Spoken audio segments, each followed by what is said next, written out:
What's up, Wolfpack Nostalgia? Dave here in our podcast. What's going on in pop culture right now? On the music front, second mini album Stunner from 10, the Selena Gomez Benny Blanco Fiance Lovers album I Said I Love You First. I also saw Tommy Richman in concert. Have to talk about that. On the movie front, we have Magazine Dreams, the Jonathan Majors attempted comeback, as well as Disney's Snow White live action remake. And then, of course, on the TV front, Apple's Severance Season 2. A lot to get into with that one. Make sure you subscribe. YouTube.com/nostalgiapod. Linktree.com/nostalgiapod. See links below. Get the best of 2025 Spotify post linked below. Let me know it's good, and I'll see you next week. What's up, Womack Nostalgia? Dave here with a concert review of Tommy Richman's Coyote tour. I was lucky enough to see Tommy Richman in concert in Boston at the Paradise Rock Club last week. Kind of the last leg of the tour. It's been going on since beginning of the year. And of course, I wanted to see Tommy in concert once I knew he was playing small venues because he had a massive 2024, as everyone knows. $1 Million Baby, one of the biggest songs of the year, bar none. Devil Is a Lie, also a very significant big hit as well. Tommy kind of coming out of relative obscurity in the mainstream sense and blowing up to a really impressive degree with this throwback funk sound. I reviewed his debut album Coyote from last fall, which of course curiously did not have $1 Million Baby or Devil's a Lie on the track list.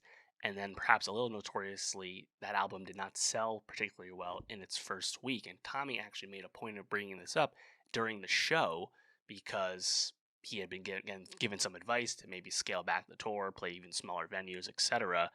And then he points out that, of course, they sold out the tour. Now, I do think that is an important sentiment and does speak to the differences that you will see between online music consumption and then the actual live music business and how they are and aren't connected. I think it's a very interesting example here. And, in my perspective, seeing Tommy Richman live was interesting because the resale market for these tickets was actually super affordable, probably the most affordable concert I've been to since before the pandemic, and that's like quite easily. Like there were tickets readily available at a very cheap price, despite the fact that this was sold out.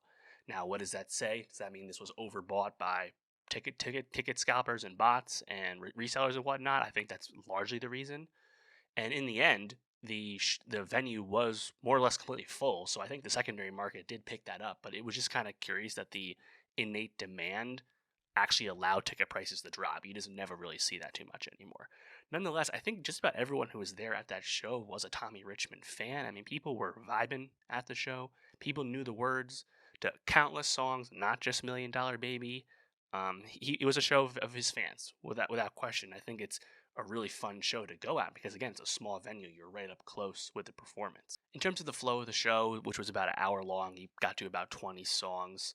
Basically played every song you would know from Coyote, as well as some deeper cuts from, the SoundCloud days, the early EPs and whatnot. He did Devil's a Lie as like the third or fourth song of the night, and you definitely got a big pop. A lot of phones were coming out, and that went great, of course. I think my favorite stuff from Coyote that he played, Temptations, I thought was great. Give It All was great. I think, funnily enough, Tom actually mentioned during the show that yes, you came to an R&B show, but you also came to a punk show, and he was like actively encouraging people to open up the mosh pit.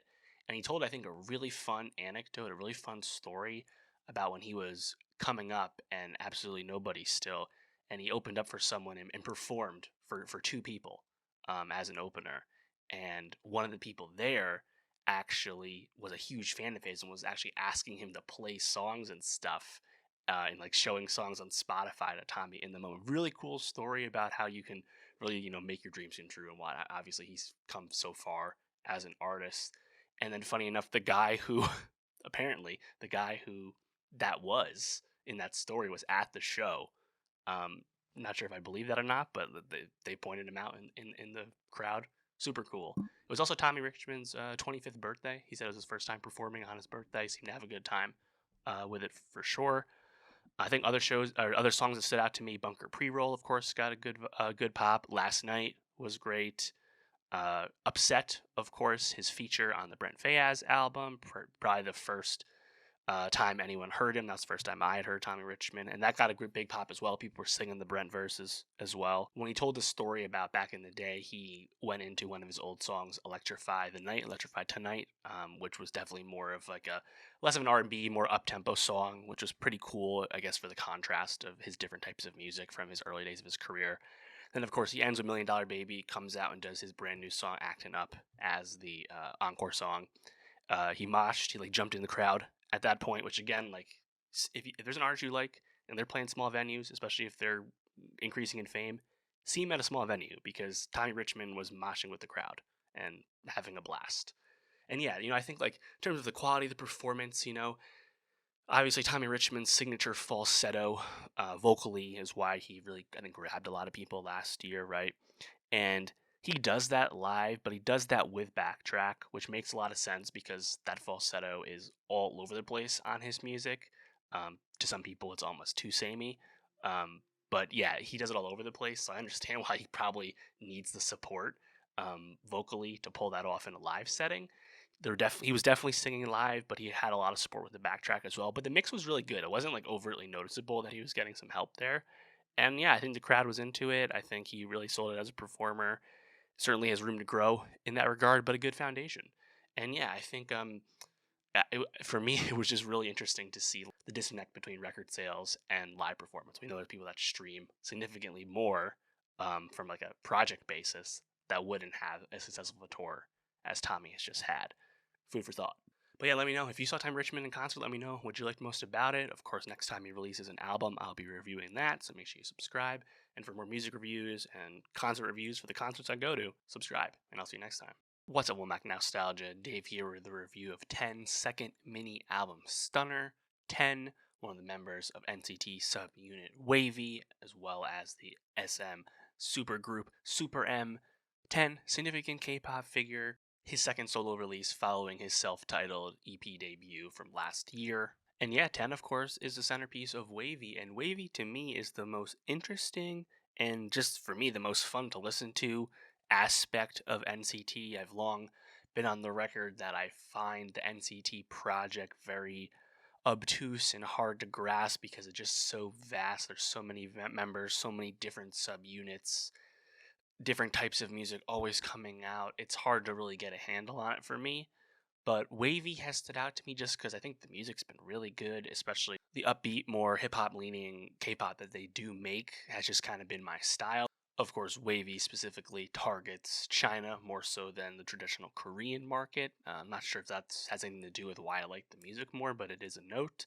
And I will say the last Wavy album, Frequency, which came out at the end of last year, around the end of November, I was late on that. And when I did finally hear it, I really loved that record. I thought there was a lot of great album cuts on there. Frankly, one of those would have made my top 10 K-pop songs of the year. I just didn't hear it in time, so that was a miss for me. And I'm certainly going to be paying a lot more attention to Wavy because I also really like this 10 album. 10 second mini album Stunner is one of my favorite K-pop releases of the year thus far, and the main reason is because the instrumentation, the arrangements, the production on this album is very impressive. Just so many touches, there's so many layers. It's some of the most interesting beats you'll hear across the genre. And to his credit, 10 certainly holds up his end of the bargain vocally, giving us a lot of the wavy hip hop we've come to expect. Title track Stunner has this smooth bass drum, but really impressive vocal progression from 10. I love the accents on it, going to a higher register with the chorus with these great drums, harmonizing a little bit, rapping on the second verse, a banger bridge on Stunner, something that continues throughout this album. The second song, Enough for Me,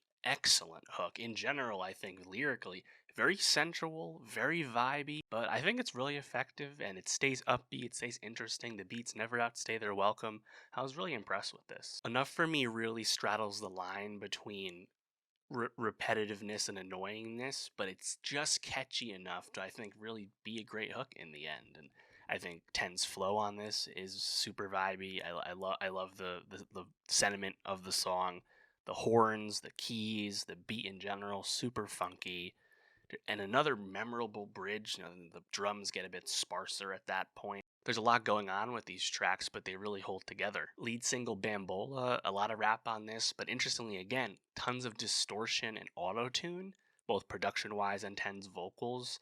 I love the way the beat kind of swells with the vocals. It's just an interesting song, the arrangement, the structure of it. I think the rap on this is less good than on Enough for me. Just not my favorite flow from 10 overall, but I still appreciate this song just because it's so quirky. Sweet as Sin, another big highlight for me. I love the way the drum flows. Great rap to start the track. Then you have this like cadence with the kick drum on the chorus. I think the vocal beat match on the chorus is so good.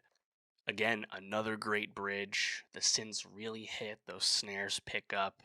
And then the last chorus of the song, the drums are hitting harder during it. Again, I think really impressive beat. Waves also stands out to me because it's a softer, probably more romantic leaning song, but it's still very upbeat. The drums are still really good. And another great chorus once again. And then lastly, you have Butterfly, which is the first beat I don't love. I think it's just kind of a bit messy, especially when Ten's vocals swell. I just think there's a little bit too much going on in this track. It just doesn't really come together for me.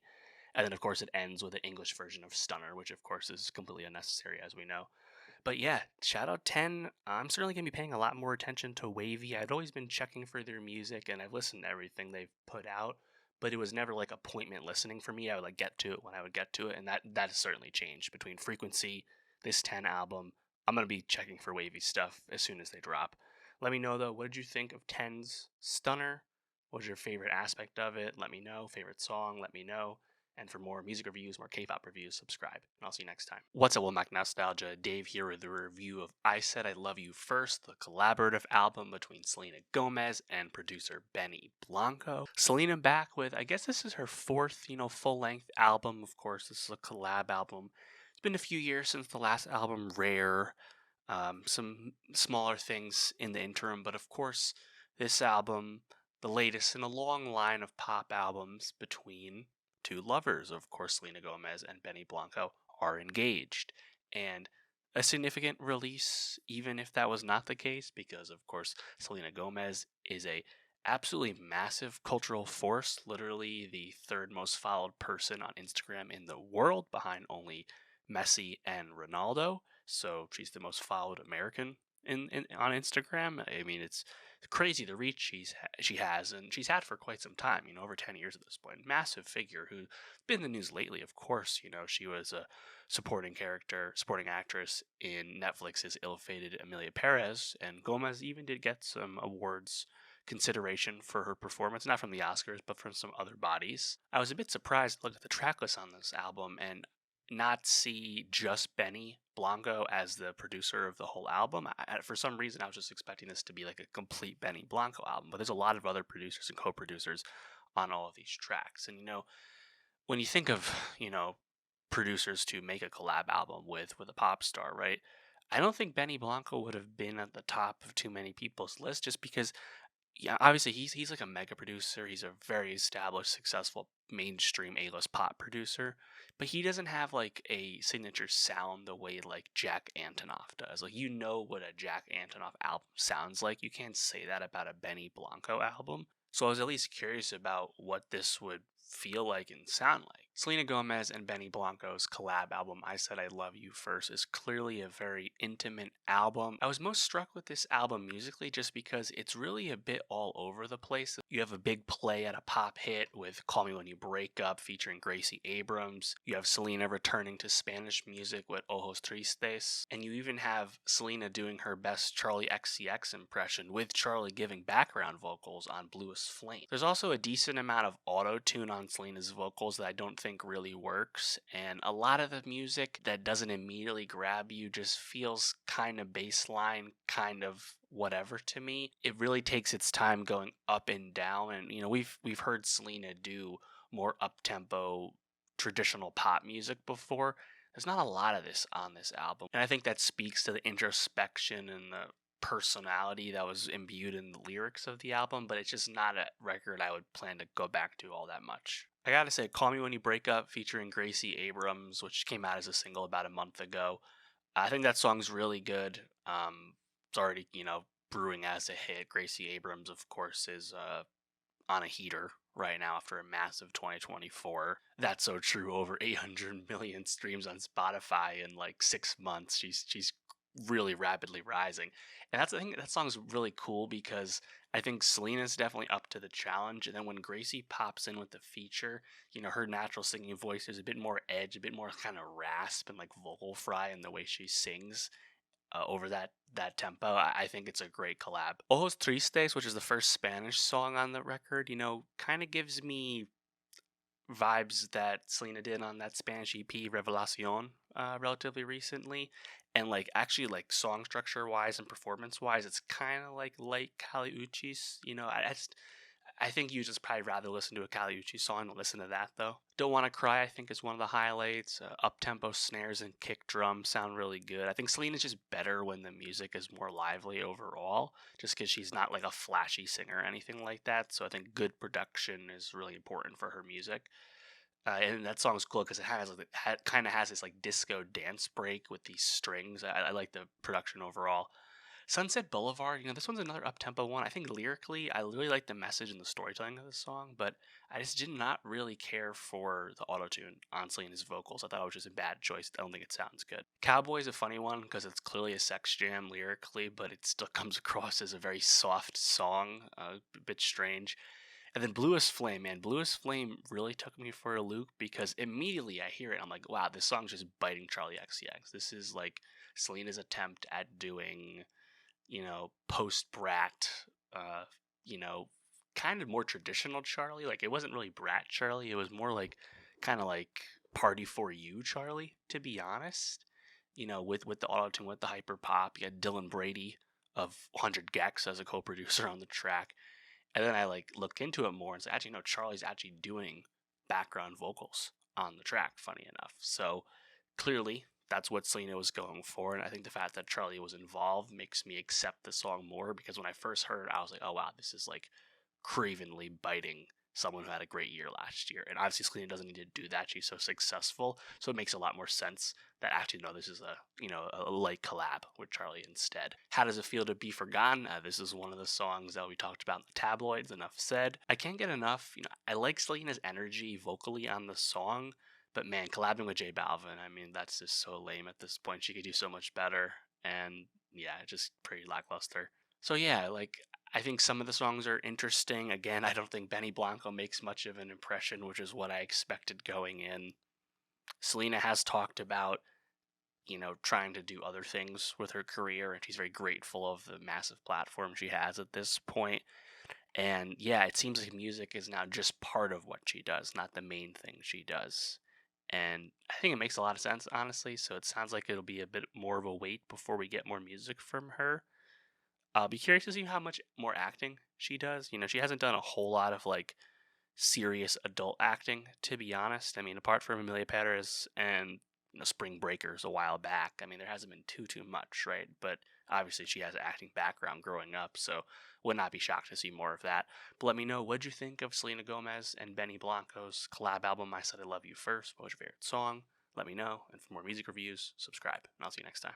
What's up, Womack Nostalgia? Dave here with a review of Magazine Dreams, the drama film starring Jonathan Majors. Of course, this film was getting a lot of attention back when it debuted at Sundance 2023.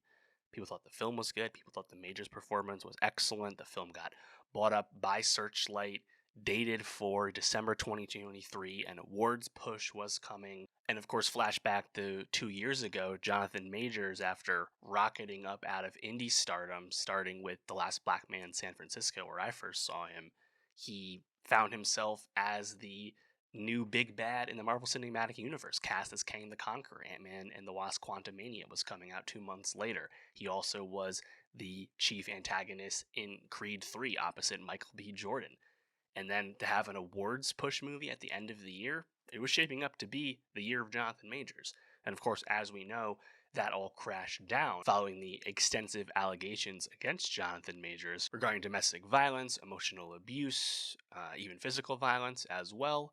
And that did result in Majors being convicted of 2 misdemeanor charges regarding him assaulting an ex-girlfriend. Once that court decision did come to pass, Marvel officially dropped Majors from the MCU, and Kang has been excised from the storytelling following Loki Season 2. He was dropped by his agency. All future projects were canceled. He was going to be involved in a Dennis Rodman movie, which certainly would have been interesting. And this movie obviously was shelved, and Searchlight dropped it. And now Magazine Dreams is actually out in a pretty small release. It just came out last weekend in 815 theaters from the independent distribution firm Briarcliff, of course, notably, who released the Donald Trump movie The Apprentice last fall. Some people will choose not to see this movie because the star of the film is, in fact, someone convicted of domestic violence. And even if you just take it a step further, has certainly come across as someone with a strange persona, to say the least. His comeback tour regarding the release of this movie has been very much hands off regarding talking about any of the past controversies. Not to rehash everything that's happened, but I would understand people not wanting to see the movie. I think that's perfectly reasonable. On the other hand, the movie has been released, and Jonathan Majors is not this movie. He is the star, the face of the film, of course. But, a lot of people, hundreds of people were involved in the creation of this movie. And I don't think it's fair to them to have their work ignored just because the star of the movie is now damaged goods. Chief among them, I think, would be director and writer Elijah Bynum.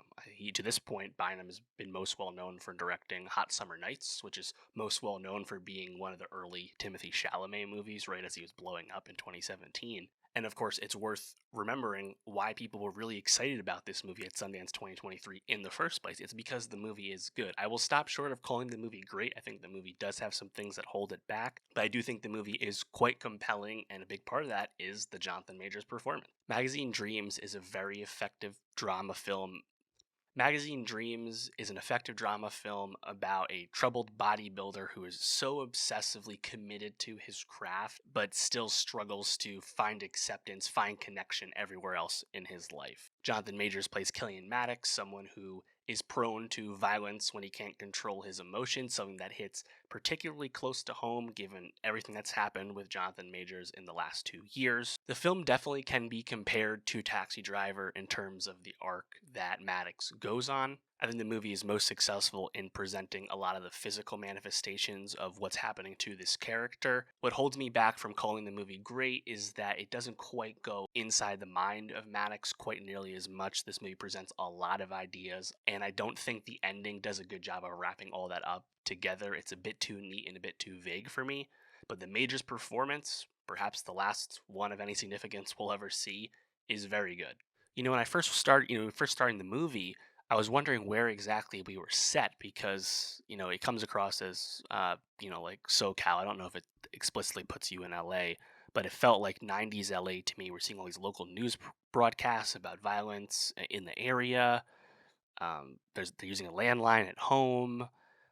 Maddox is using like an old school camera to record himself, and I'm like, when is this taking place? And then you watch more of the movie and you realize Maddox is uploading stuff to YouTube, and he actually references the year 2015. So he's like, okay, no, it's actually a modern set movie. But for a while, I was like, when is this taking place? Which I thought was kind of cool, how it was kind of like ambiguously grounded. And yeah, right off the bat, I mean, Majors just really dives into this character. I mean, socially awkward, perhaps on the spectrum a little bit. We learned coming from a broken home, both of his parents are gone. We'll find out why. References to past anger issues that again hit pretty close to home. The movie is an unsettling watch because you're spending time with this troubled person who's at times incredibly terrifying, and also at times we're incredibly empathetic to them. And I do think the presentation of that character, at least initially, is pretty impressive again because the performance is like so physical, so outward from Majors. Killian Maddox is this guy who's like so desperate to find acceptance in life because he doesn't really connect with people elsewhere, and he's so committed to being a bodybuilder. Of course, he's been abusing steroids for years at this point, and he's also engaging in a one-sided Eminem Stan relationship with this bodybuilder that he idolizes, Brad Vanderhorn, played by real life bodybuilder Mike O'Hearn. You take time, you go back and forth between feeling bad for the guy and being pretty repulsed by the guy as his behavior begins to devolve, as his motivations and focus become incredibly one-sided, one-minded. I think they do a good job of presenting the psyche of the character with like subtle cues, such as like seeing when he's not fully committed to his obsessive 6,000 calories a day fitness diet, and you see him like actually eating cake and like bad unhealthy food and things like that. But yeah, I mean, there's just some really, I think, impressive scenes and touches. I mean, when he goes to the grocery store and he makes a point of saying how he has to drive very far to find a grocery store with healthy food, and all the food close to him is junk food. You see old white women like turn away and be scared of him because of his massive frame. We watch him have one of the worst dates ever recorded on film when he goes out with his coworker played by Haley Bennett. I mean, again, just something that's really hard to watch. We see him actually connect with his idol, the bodybuilder Brad, and that does not go the way he anticipated, and is, I think, a really, really, really tough moment in the film. Very sad. We also see him connect with a prostitute character played by Taylor Page. Again, looking for connection, looking for acceptance anywhere he can, but like he's not totally stupid. He understands what people are and aren't giving him and whatnot. There's a moment where he completely loses his cool, and then that comes way back around where people retaliate against him for what he's done. Then we see that come full circle again in terms of behavior in a diner. Police brutality is involved in the movie. I mean, God, like there's so much in the movie, and I think that's probably perhaps like the problem with it, right? Like at one point he does get guns, a la Taxi Driver. Like there's a lot going on, and it starts to really rip the movie. And I just don't know if I loved the conclusion of the film. Like I just was a bit. I thought the movie kind of skipped some steps to have Killian come to the conclusion he does at the end of the movie and make the decision or lack thereof that he does at the end. I just don't know if that fully got to where it needed to go. I mean, there's these moments briefly in the movie, starting in the beginning, where he's talking with like his mandated counselor from something from past violence in his past, and him talking, and you can see hear how delusional he is, right? But we don't really get super deep into his mental state, into his mental health, and I think that would have been great. Obviously, there's a lot of physical stuff when he trashes the store, when he gets arrested, when he gets in fights, things like that. But there wasn't enough, I think, of the emotionality as we could have used. I mean, there's still a lot of it there, and I think, again, like I think the Major's performance, there is some inherent subtlety in terms of his body language, in terms of his facial expressions in the movie. I think it's certainly a really worthy movie. It's again tough to watch at times. It's a tough sit, and that would be the case even if Majors wasn't a significantly damaged public figure who has a lot of people that absolutely despise him for his own actions. So yeah, in that regard, not surprising that the movie grossed like 700,000. You know, it wasn't a big hit. I think they were aiming for 1 million reportedly, and they came under that. So we'll see what happens with this. I wouldn't be shocked if this movie like chugs along in the years to come on like streaming and VOD and stuff. Obviously, it's not going to be a big hit. Who knows what would have happened in a different universe if Majors wasn't a toxic person, and this movie actually got to be received on its own merits. Now that's obviously impossible. So I am happy that it got released. I think that's only fair to everyone else involved in the movie, especially the director Elijah Bynum, but everyone else as well.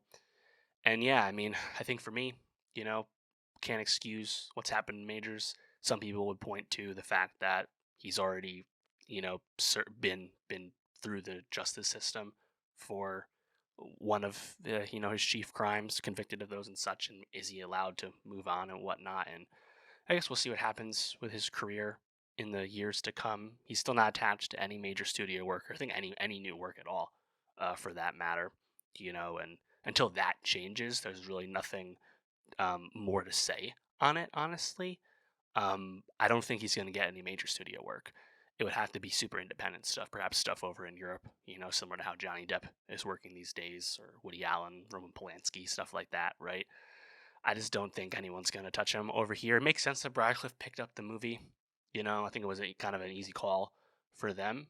Um, Given a movie that was this well received, they probably got it at a discount, at least for their own budget and standards as a small distributor. But yeah, I mean, some people will refuse to see the movie. Again, I think that's perfectly reasonable. On the other hand, I think if you want to see the movie, because Majors is not the only aspect of the movie, I think that's also fair as well. And that's why I saw the movie. That's why I wanted to review it. I was looking forward to seeing it because of the reception to it, despite all the toxicity around Majors. And I think if anything, I hope that in the future, Majors will reconcile at least a little bit more with his past because he really has not commented on it. I mean, Rolling Stone recently unearthed audio of him talking to his ex girlfriend, the one who he was convicted of assaulting, and it kind of contradicts a lot of his publicly said things in terms of always pleading his innocence and things like that. So um, I think the guy still has a lot of work to do in terms of rationalizing that to the public. And of course, there's other accusers of his that have come out publicly as well and said things. So we'll see. I mean, this could very well be like the final footnote for all we know. I'm not really sure. But yeah, Magazine Dreams. I'd recommend the movie. Again, it's not great, but I think it's very good. There's a lot of excellent aspects of it, and yeah, I think it's certainly worth a watch. Let me know though, what did you think of Magazine Dreams? What'd you like most about it? Let me know. And for more movie reviews, subscribe, and I'll see you next time. What's up, Mac Nostalgia? Dave here with a review of Snow White, the musical fantasy film from Disney starring Rachel Zegler and Gal Gadot. This, of course, is the live-action remake of Disney's 1937 animated classic, Snow White and the Seven Dwarfs, their very first animated film, which, of course, was based on the Brothers Grimm's Snow White from the 1800s. Snow White, therefore, not a uniquely Disney property, has been adapted before. Look back on just 10 years ago or so, Snow White and the Huntsman and its sequel. And this, of course, is the latest in now a long line of Disney live action remake films, which have had a very wide range of quality, up and down, trending largely down in the recent years. And this Snow White remake is directed by Mark Webb, most famous for the Amazing Spider Man films. And this film has had a really troubled production. Of course, its release date was pushed back significantly. It was supposed to come out last year, of course. And it wasn't just strike delayed. Of course, this film has had a lot of negative attention, particularly online. A lot of it's super off base and bad faith. I think specifically of the intentionally wrong read of leaked set photos positioning the bandit characters as replacements for the Seven Dwarves. Yes, the Seven Dwarves are still in this movie. It's exactly as you remember them. A lot of BS happened with this movie, and unfortunately, like that kind of stink on the film seemed to have positioned Disney to pull back on promoting this movie, which is a bit strange because it already was a really expensive production for them. Disney's live action Snow White remake is better than I expected it to be, and frankly, about as good as a Snow White remake could be, because I don't think this is the best material, to be honest. I think Rachel Zegler is quite capable as Snow White. Of course, we know she can sing. Gal Gadot has a lot less success as the evil queen. This movie's biggest sin to me is it frankly looks atrocious. For such an expensive movie, the set design is so uninspired, it's so garish looking, and frankly makes Wicked's production look like Mad Max. Ultimately, these Disney live action remakes have a cap ceiling because they're not creatively interesting, and I think Snow White largely goes through the motions, adds a few more songs, changes some plot points around from what you might remember, and calls it a day. And it gets the job done, it just doesn't exactly wow you in the process. I think for me, the most successful aspect of this film has to be the Seven Dwarves. Obviously they come across as, computer generated because they are. I think the craft actually is pretty strong there because it's a lot of motion capture and even puppeteering as well. So you have different performers overlaid with voices. Jeremy Swift is the voice of Doc, Titus Burgess is Bashful, some other folks as well, obviously filling out the seven. And I think the dwarves are just the most fun to be with. Of course, the hi-ho, it's off to work we go scene. We actually watch them go into the mines. Obviously, completely computer generated scene again, but it's kind of fun. It's kind of joyous, and I think Snow White's interplay with the dwarves once she meets them is probably the best aspect of the movie. I think especially her scenes with Dopey early on are actually, quite nice and heartwarming. I think the movie really sags, though, with its whole conflict with the evil queen, played by Gal Gadot, just because I don't know. I just feel like they wanted to give the character more to do. Gal Gadot has her own musical numbers in the movie, but if she still feels really thin and kind of held back. Like she's only present in like two or three different sets in the whole movie. I don't know. It just the depth that they were attempting to get at. They're kind of lacking with. I think Zegler does a good job with the material she's given. I enjoy her as a performer. I thought she was, of course, tremendous in West Side Story, also pretty good in Hunger Games, Ballad of Songbirds and Snakes. And as far as being a Snow White, I think she was pretty good. I think she does a good job of, again, communicating the niceness and the kindness that's like a key character trait of Snow White. But again, she has to do this on these really bad green screen sets that have very little design, and we're working off the puppets for the seven dwarves, right? And also she has to kind of do this whole interplay with the bandits, which I think is really, again, kind of half baked, kind of rushed. Like the falling in love with a new character, the head of the bandits, Jonathan, played by Andrew Burnap. Basically, it's this movie's stand-in for Prince Charming. And again, I don't really mind the change. I know some of the commentary about that change got a lot of people riled up for stupid reasons. But I think all of that really, really doesn't matter. It's more so that, like, whether it was the Prince character before, this new Jonathan character now, a lot of that stuff just really thin. Frankly, as I was watching the movie, I was having a hard time remember, like, what are the key plot points of Snow White 1937 compared to, say, like Sleeping Beauty or Beauty and the Beast. I was kind of mixing them all up in my mind because they're not exactly films I revisit all the time. But yeah, I thought it was like totally like fine and serviceable, but not outstanding or great in any respect. So, given the massive budget and the huge PR kerfluffle that the movie has caused, not the best result. But I'll be curious about the box office with this movie. It seems like it's going to open on the low end, especially compared to the other Disney live action remakes. It sounds like it's going to be around 50 million, give or take.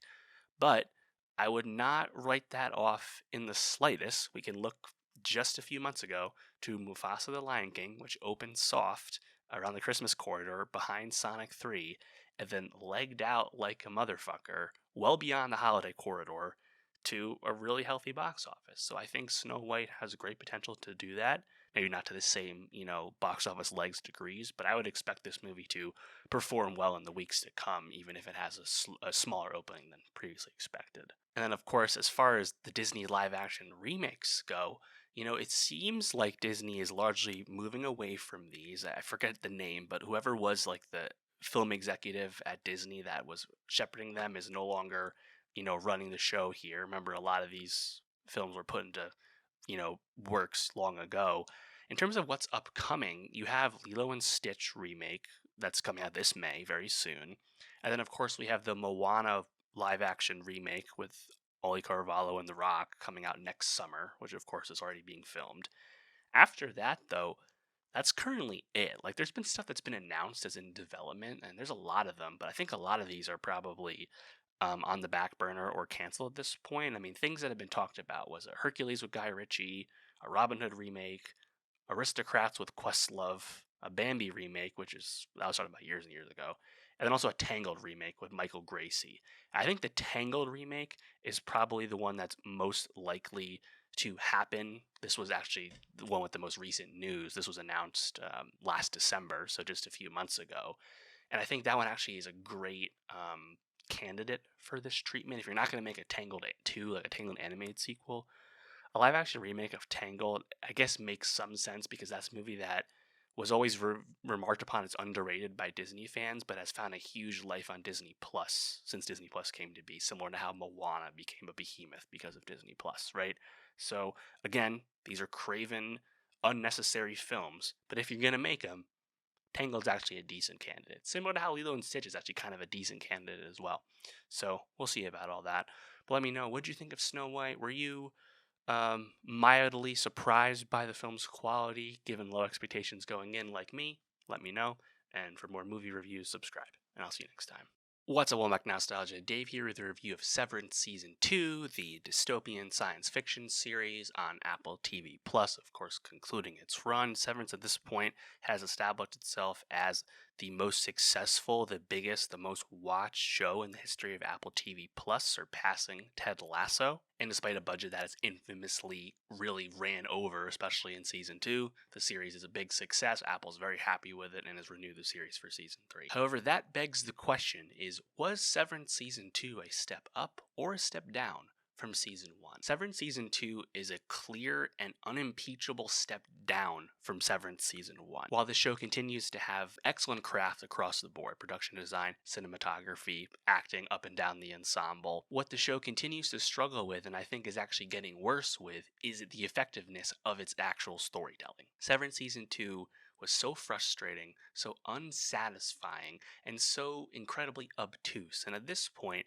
I'm so uninterested in what's happening with Severance because this show has no stakes at all. Reintegration doesn't matter. Any Irving, we're going to see him again. Anything you see in this show can be undone. And when there's no effective payoff as you progress through a mystery box show and they just have to keep it going because the show is not going to end yet, you run out of rope. Episode 4, Episode 7, great episodes of TV, but the overall storytelling, the overall arc, if you can call it that, is just a big miss for me. So let's get into all that because, I know the show has a lot of fans, but I was just so out on the show by the conclusion of season 2. And I'll keep watching it because I think it's possible that season 3 could be really great.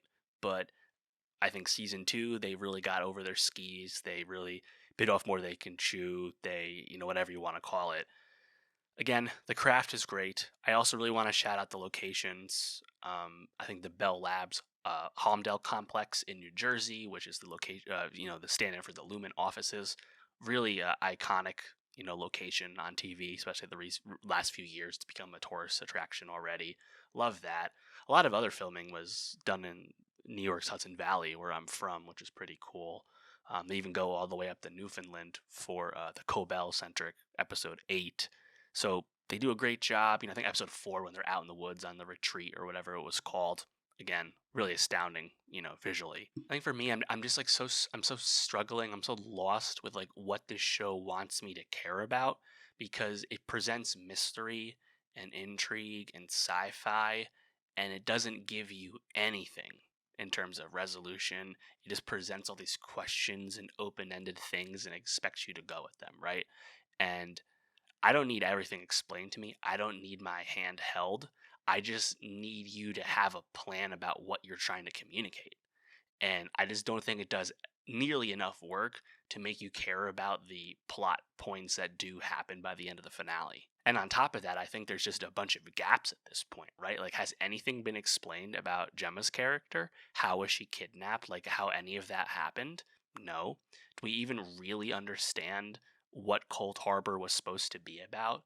Multiple innies? Okay, like why do we care about that? Like, they didn't do that work either. Obviously, like kind of like smaller things, like what's up with the goats? Why is Mrs. Wong a kid employee? Things like that are not explained. Frankly, I think one of the most glaring plot holes of all is why does everything that happened in the finale happen the way it does? Why does Lumen have like no security after the attempted revolt that happened in the season 1 finale, right? Which was a great cliffhanger. I think a really effective episode of the show. They treat all these people exactly the same since then. Why? Why is that happening? Why is it seemingly just Milchuk and the one security guy who have the ability to do anything? It's just unbelievable, given like how powerful and evil mastermindy Lumen is in all other respects. They just let the Severed Floor folks do whatever the hell they want, apparently. Like, it's just kind of hard to believe at this point. In episode 4, I think the Irving, sussing out, is it Helly? Is it or Helena? Is it Heliar? I think all that was really great. And then Milchuk, kind of snapping Irving away, right? Like, I think that was all really cool. After that, though, like the Helena stuff completely falls away until the very end again. And, I think like the whole, the very end, right? Where it's like, does Mark leave with Gemma? Does he go back with Heliar? And obviously he was going back with Heliar because they need this show to keep going. Like it was like the most like the plot requires you to decide one way. There was no actual choice there. And yeah, like I feel nothing about the result of Gemma being saved because I don't think they've done like enough work with this still. The episode 7, the flashback episode, probably the best episode of the show, where we learn a lot more about Gemma and Mark's previous relationship, pre-Severance. Really good episode. Some of the best filmmaking you will see on TV. terms of the pans and the swipes and like kind of all the camera work in that episode, as well as I think the effectiveness of its storytelling. Like that was all really good, but like to me, it feels separate from the modern day current plot line. And I just don't feel a lot of satisfaction about what's happened there. Did I enjoy watching Gwendoline Christie return and fuck up the security dude with Mark? She's being strapped with her what do you call it? The No Country for Old Men. Point him with the head, not gun. That was great. And then Mark, flipping over when he takes the elevator down and then accidentally pulling the trigger and killing the guy. That was cool. And not that I need the show to be like overtly violent, but like that was actually like kind of like a cool surprise, just because it's like actually like a piece of plot happening in the moment. You don't really get that on this show. But yeah, I think at this point it's just like I just don't have like any like feeling of stakes, any feeling of progression, because it's like reintegration is both so vague and nebulous, but also can be anything for the sake of this show. Like again, like I know Annie Irving from John Turturro will return on this show, despite the small amount of stuff we get from Irving outside with Bert, Christopher Walken. I think the last scene they share together is some of the best acting on the whole show, because obviously those guys are two legends. But like, we'll see Irving again, and it's like Dylan having the offer from his Audi, he can resign if he wants, but it's up to him. Well, obviously he's going to stay because it's Severance. Like, what else are they going to do on this show?